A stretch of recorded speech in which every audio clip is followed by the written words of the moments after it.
This is really an honor to talk about this team because they not only accomplished a great deal athletically, they turned this school around.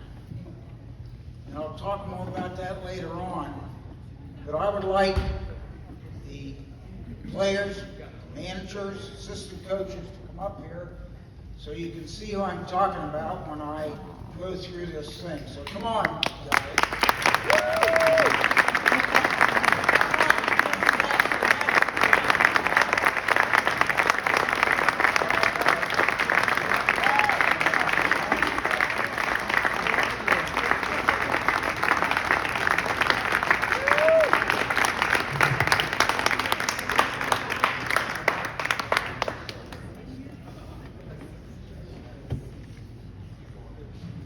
Some of these guys towered over me when I was a young coach, but I think age has caught up with some of them. Okay. This team was an amazing group. After 11 games, we had won 6 games and lost 5. We were 4-2 in the CCL. And basically they said, what can we do to get better? And I said, one thing we got to do is got to get in better shape. And as a team, they went out in that hallway when practice was over and they ran for 20 minutes. They did suicides for 20 minutes every practice. I didn't say a thing. I just stood there, watched them. That paid off. In the final 15 games, we were 14-1, 4-0 in the CCL, and we tied Waterston for the state championship. Waterston had beat us the first round. The second game we played them here, and I'm sure you guys will all agree, is the most raucous crowd I've ever seen in my life. I've never seen a Hartley gym where the Hartley people were so intense. They got here at the start of the freshman game, and that place was packed, and there were people standing everywhere. We were out for revenge. I don't know if that's a good Christian word, but I'll tell you one thing, we beat their butts. And you guys remember that, don't you? That was really fun. And I'm trying to see what the score was. 80-48, I think it was. They never were in the game. What a great game that was.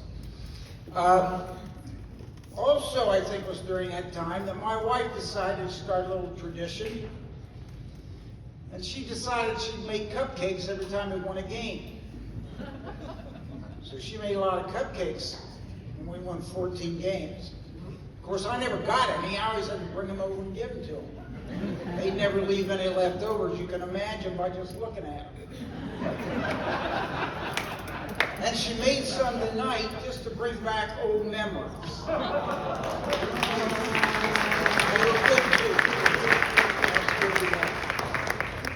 Anyway, we then started the tournament. We were unseeded, unranked, and the first tournament game, sectional, was against Circleville, who was the second-seeded team. We beat them. We beat Hamlin Township in the sectional finals. We beat Johnstown in the district semifinal, and we beat Reedy in the finals. Reedy was a 2-time defending champion. We had beaten them twice during the season, plus we had upset them when Jerry Weisgerpers played for us. We had to play them a 3rd time in the district finals. That's tough to beat a team 3 times. We did it. We did it, and one of the big plays in that game was the end of the 3rd quarter. Well, we had a drill. Every Thursday, we had a half-court drill, and everybody took a half-court shot.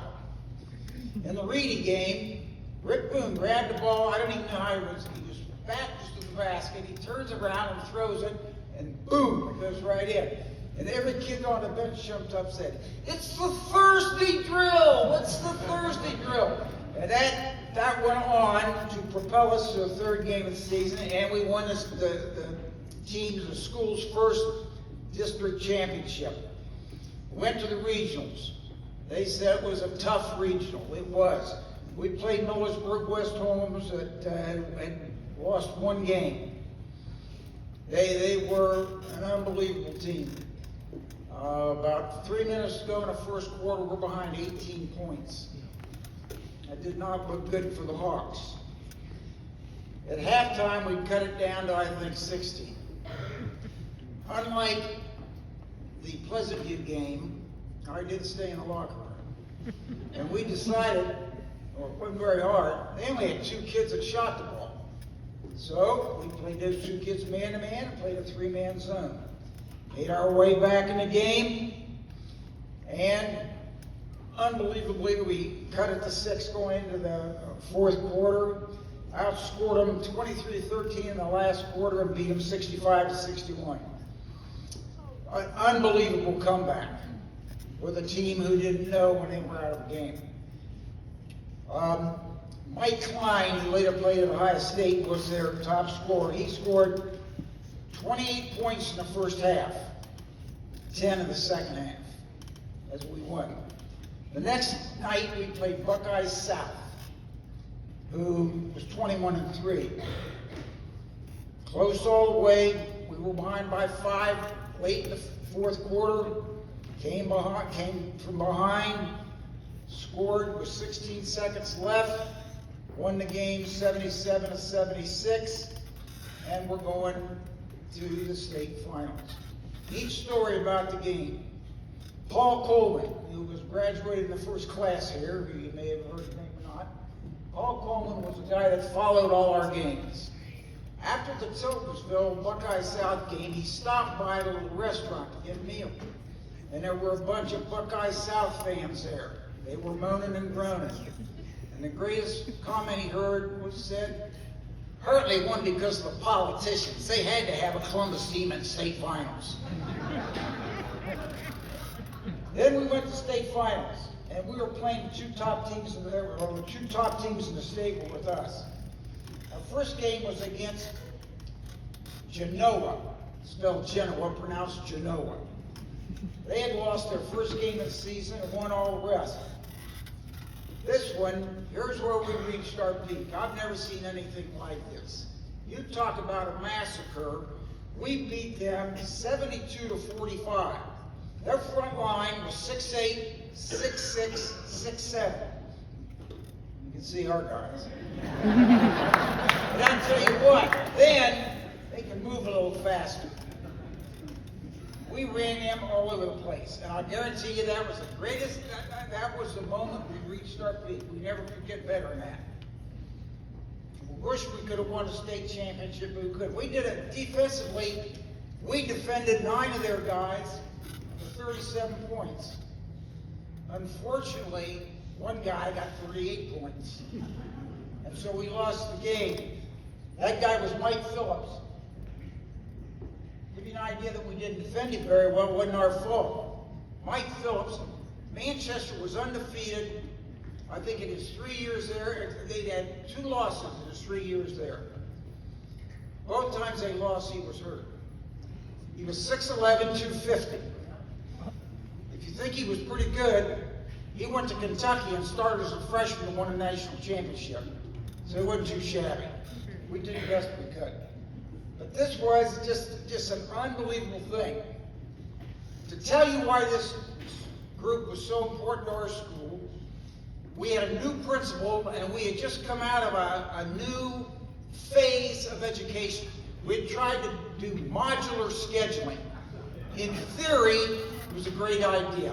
In practice, it was horrible. Okay? Enrollment was going down. We had very poor reputation. And so we had a new principal come in that year. We started this tournament on a roll. The people who, and I tried to find out where this came from, we got a saying going during this tournament that said, you can't stop the tide of a new Hartley pride. And I've been trying to find out where they came from. I asked the cheerleaders last night, but they didn't know. And I was also talking to some of the kids, and it was a freshman or sophomore class that put this on their homecoming float. Remember when we had homecoming floats?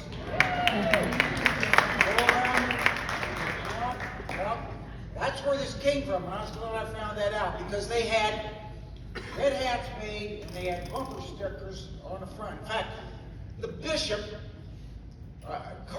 Bishop Carberry, he was in our state semifinal game. I'll give you a clue. He didn't know a fast break from a coffee break. But he gets his picture in the paper because he's a big Hartley fan. Okay? But anyway, that saying sort of jump-started this whole thing. And I'm telling you, from that year on, and what they did to this school spirit started everything back up to where you are today. And when Coach Birchfield talks about the past being started, these are the guys that did it. What a great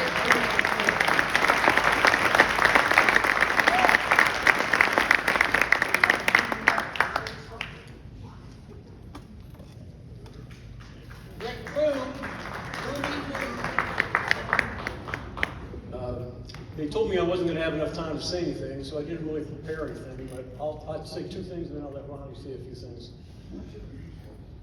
All right, first we have Dave Profera, Ronnie White, Mike McNally, Mike Weil, Steve Bosing, Mike Gilliland, John Long, who's at, Rick Schubert, everybody knows Doc Tversky, Coach Koss, Doug Jones, and Mark McGowan.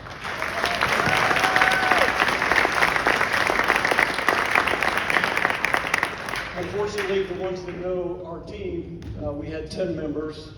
Jim Bender passed away 4 or 5 months ago, so he's certainly not with us, but with us in spirit. First thing, we thought, Coach kind of stole my thunder here about running in the halls. He told me we were the only team that ever did that. We did it because we loved practicing. We really did. We loved playing basketball. So we were thinking, well, why are we wasting 20 minutes at the end of practice doing conditioning? We can do that out in the hall. So that's what we did. We got an extra 20 minutes of practice every day. Back then we had girls sports, boys sports. We had plays. Everybody had practice. So you only had a limited time in the gym. So that's why we did that. When we looked at, it wasn't just us that were part of this program. We had, well, first of all, our parents. We all had great parents. But we had cheerleaders. They had, not only for the games, but for pep rallies. Matter of fact, I don't see where she went. Chrissy Callahan was my secret cheerleader. We all had secret cheerleaders. They would decorate our lockers, or put notes in there, or give us treats. She actually made these really great brownies. They were chocolatey and they had a stick. I digress. Then we had high steps. And I don't know if many of you know what high steps were. It was a drill team that had cowboy boots on. So you can imagine the drill team on this floor with cowboy boots. It sounded like a thunderstorm in here when they were all stomping their feet. We also had a group of majorettes. I think the baton twirlers. We actually had that. I think there was 8 or 10 of them. We also had a band. We had a pep band set up on here. I think it was one of the first years that we had a band. And Coach probably won't mind me telling you this, but Ronnie played the trumpet in the band. So Coach, he asked Coach if he could play the national anthem, and Coach said, as long as you don't pull your muscle, and you misinform us, you can do it. So Ronnie would hop up, play the national anthem, hop up, and go out and get involved with the game. He also, sometimes at halftime, would come out a couple minutes early and play a song before the halftime was over. So he's a man of many talents. I also want to thank the managers. We have 4 managers. 2 of them are here. I think Matt Brownie. Brownie couldn't make it tonight, and Tony Keener was the other manager, and he passed away a couple years ago, so he couldn't be here.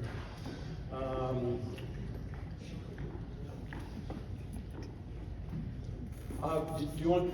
Yeah, Christy Callahan's here. I don't know who else is here. Lori Summers is here as a cheerleader. Christy, is anybody else here? Okay. Coach, let me make sure we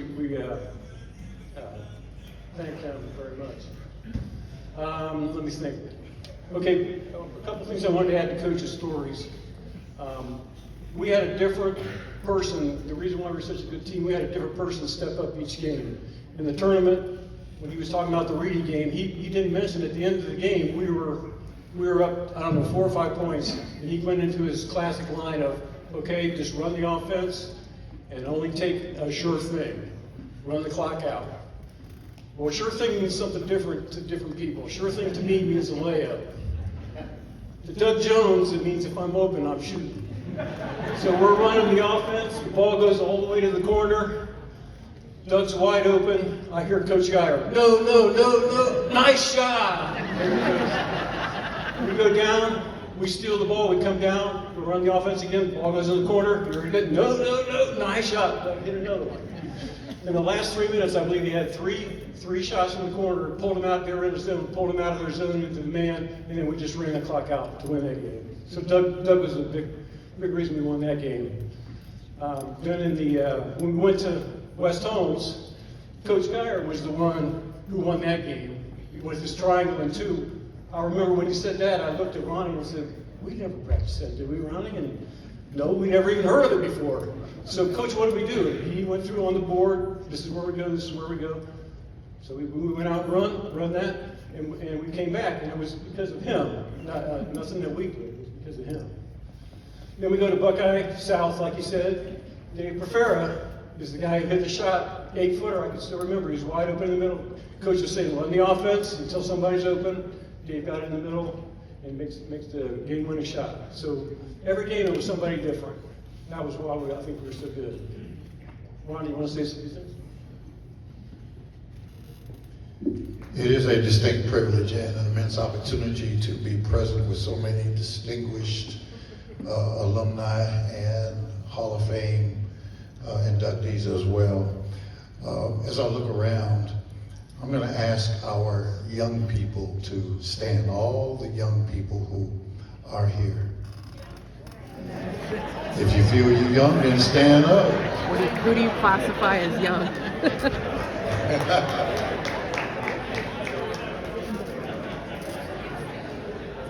But seriously, I'm Bishop Ronnie White, and what I want to do is share just a word of encouragement, very, very short. But I wanted to look at our young people, because we were 6-5, like Coach said. We were 6-5 at one point in the season, and no one expected us to do anything. They counted us out. But Coach shared a poem, and I learned that poem. And I use that poem to this day to do the things that I do in life. If you think you are beaten, you are. If you think you dare not, you don't. If you'd like to win but think you can't, it's almost a cinch you won't. If you think you'll lose, you've lost. For out in the world we find success begins with a fellow's will. It's all in the state of mind. If you think you're outclassed, you are. You've got to think high to rise. You've got to be sure of yourself before you can ever win a prize. Life's battles don't always go to the stronger or faster man. But sooner or later, the man who wins is the man who thinks he can. God bless you.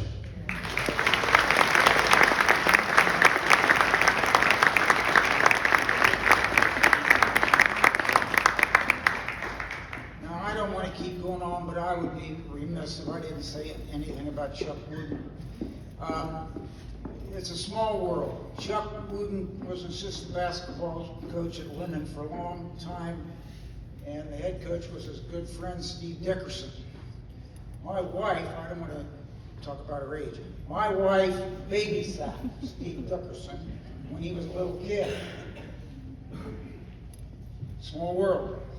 Chuck came here in '95, as Randy said, stayed here for, I think he was here maybe 8 years, and then he went back to be the head coach in basketball at Linden for several years, and then came back here again.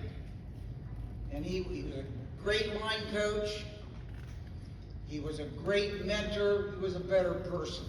I had the good fortune to coach both his sons, Randy and Doug, and he added so much.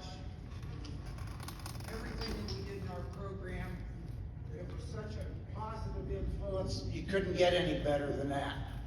And so I wanted to mention him because we certainly at Hartley owed a great debt to him for the fine things that he did for our students here. Congratulations to all the other inductees. Great job. You worked hard to get there. Thanks for all the things that were put on for us tonight. Hope it didn't last too long. You can still move around. Oh, wait, my boss. I